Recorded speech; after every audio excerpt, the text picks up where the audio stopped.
Berceau de Transpac, les études préliminaires y furent menées dans le cadre du CCETT dès la création de celui-ci en 1972, puis le même CCETT joua un rôle majeur dans le suivi de la réalisation, la validation puis la mise en œuvre des équipements spécifiques et des logiciels du réseau.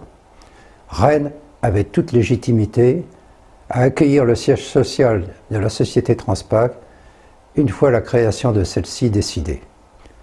Cette légitimité ne lui sera d'ailleurs jamais contestée. Mais avant de voir ce qu'il advint des promesses faites sur le sujet, revenons quelques instants sur la création mouvementée de la société.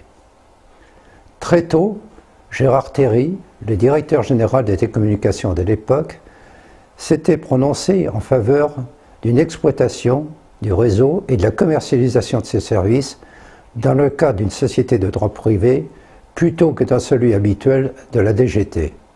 Il pensait utile en effet d'associer au développement du réseau des compétences nouvelles et de faire appel pour ce faire à des gens d'horizons divers.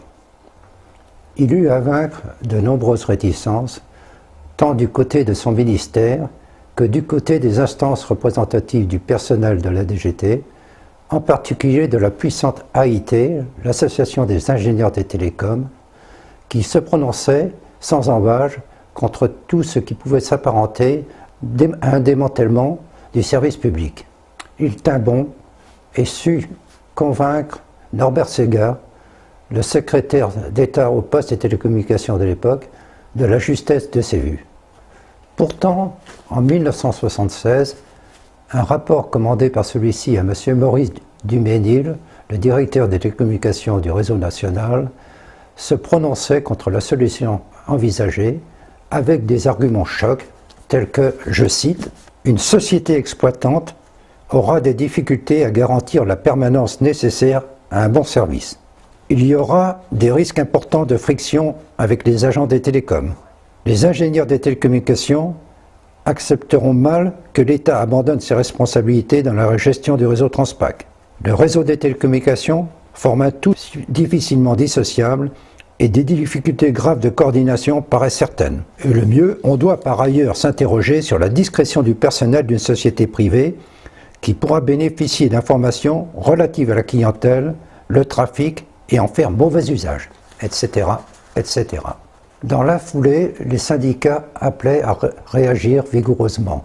Presse et députés étaient appelés à la rescousse. Norbert Segard était interpellé à l'Assemblée.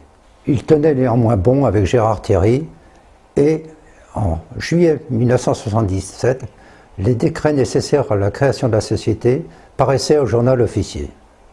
En mars 1979, lors de l'inauguration du réseau à Rennes, les promesses faites étaient renouvelées.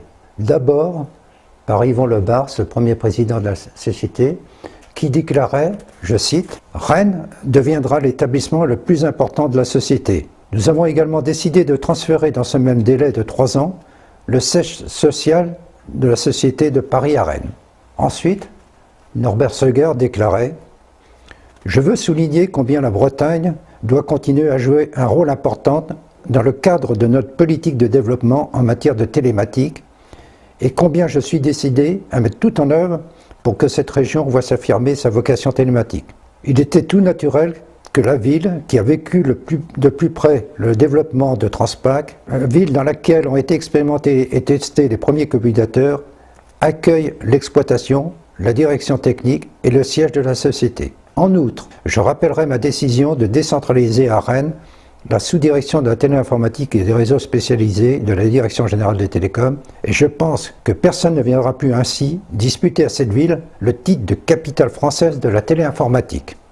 On sait ce qu'il advint de ces promesses, vérifiant une fois plus l'adage, les promesses n'engagent que ceux qui y croient.